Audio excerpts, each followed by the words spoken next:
Hello everyone. This video is going to be slightly different to the ones I usually do. The reason why I chose a different format this time is that during the last few years I have received several questions regarding one topic. And I think that the best way to respond to these questions is with a video. The issue is Aiic. As many of you know, I am a member and I am happy to be so. However, I believe there are many issues that people are wondering about, and in many cases they have gone unanswered, especially for young interpreters. This is why I've tried to use this video and gather around the different questions, especially the ones that are repeated the most, and I tried to find a person who was willing to answer, at least to try and give answers to what Aiic is and to bring it closer to the newer generations. This video has a series of questions, and Diego Garcia Cruz, the president of Aiic in Spain, will be in charge of answering such questions at a personal or a professional level. So let's go ahead with the first question. Do you think that the requirements for membership are realistic for the new generations of interpreters that want to join the interpreting market? Has Aiic considered modifying the requirements for membership which are not realistic, including the current pre-candidature system? I don't think the accession requirements for Aiic are realistic anymore. The market is not prepared for young interpreters to work in Aiic conditions and have 150 days in just 3 years. That's exactly why in January next year, 2015, in the Addis Ababa Assembly, a group of us want to present an amendment to the rules and have an extension on the deadline to have it at least for 5 years and maybe with 2 additional years in order to achieve the 150 days. Because we understand that it's not easy, even for seasoned interpreters, sometimes to work 150 days in 3 years, much less for younger interpreters. And some of us are really interested in having younger interpreters join the association and join the profession. Question number 2. Can the Aiic professional standards be adapted to local markets? Aiic defends very basic things for interpreters, in the sense that these are basic conditions no one should go without. You should not go alone into a booth. You should not work if the booth is not properly equipped or if you don't have the texts beforehand. To me, these are the key requirements for any meeting, no matter where it takes place.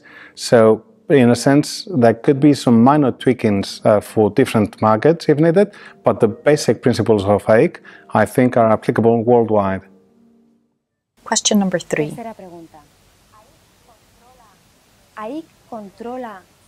Does Aiic ensure that its members meet the same professional standards that they demand of young interpreters? And if so, how? Is there a system of sanctions in Aiic?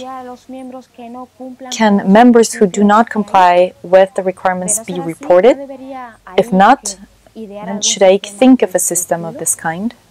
There's a sanctioning body in Aiic. There's a body called the Disciplinary Committee, which deals with exactly these kind of situations. It's not always easy to be the one who says that a colleague is not respecting Aiic's principles, but if you want to step forward, if you have proof, there's absolutely, there are tools to deal with that. The most important one, the Disciplinary Committee.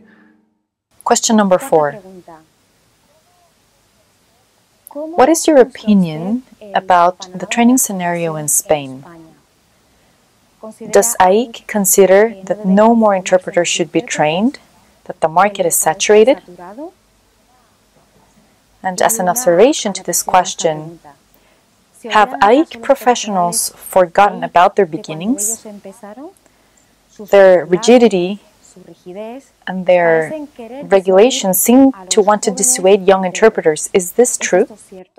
Absolutely not. Actually, it's quite the opposite, at least for some of us. Like I said before, I'd like younger interpreters to join Aiic. I'd like more people to join Aiic because I think that strength lies in numbers, and that if you're a good interpreter, you should have the right and the possibility to join Aiic, and we would love to welcome you, at least some of us. I think that very good interpreters are coming out of interpreting schools every year, not only in Spain, but all over the world, and that Aiic should pay more attention and make things easier for them to join us.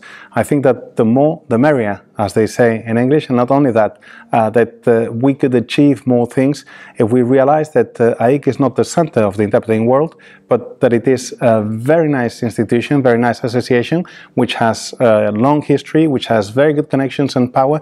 All we need now is manpower to help us out. Question number 5. Aiic should be perceived as an added value for the intermediate and for the final client. However, in most cases, clients perceive Aiic as a disadvantage, as something negative. Why don't we see more campaigns of Aiic defending quality or professionalism? I think that Aiic has a long story of preserving the values which are basic for a good interpreter, being skilled, being on time when you go to your meeting, preparing the meeting beforehand, and that's something you cannot easily define, but that Aiic does have. It has a good reputation, as quality reputation, but I do agree that we need to have a different attitude, because sometimes thinking that you're the best makes you lose contact with reality. Aiic is a very good initiative, but it's an association in dying it, in my opinion, of young blood. It cannot work, an association, if the average age of its members, at least in Spain, is 48 years old, and we are one of the younger regions in the association. We need more interpreters, we need more quality interpreters, and we need people who know the principles of Aiic, want to uphold them, and want to join us. And 6th and final question, because I think we've had enough for today. For young interpreters, Aiic is an elitist, outdated organization that looks down on us. Do you agree with this statement? I understand where that image comes from, but I don't think it really fits reality. Aiic is making an effort to connect with younger interpreters, to connect with younger people. There are initiatives like Vega, which is a tool especially designed for younger interpreters in order for them to become members of Aiic. There's interpreting.info. There's the Twitter Aiic account, which is Aiic Online. There's the Facebook page, and we're trying to reach out. The thing is, it's not always easy. Aiic has had the top tier of the market for a very long while, and the top tier is getting thinner and thinner by the minute. We need to think outside the box. We need to realize that there are other markets, that there are very, very good interpreters outside of Aiic who should join Aiic, or who I wish would join Aiic, so that we became more, so that we became stronger, so that we became younger. We need a generation of interpreters who have had their run to realize that there's another generation or a few generations coming from behind, and that having them join Aiic is for everyone's benefit. I wish we all will realize, and I hope that the initiative that started in Buenos Aires in the latest assembly, in order to make Aiic a more agile association, bears fruit and leads to more interpreters joining Aiic and younger interpreters joining Aiic. Please do.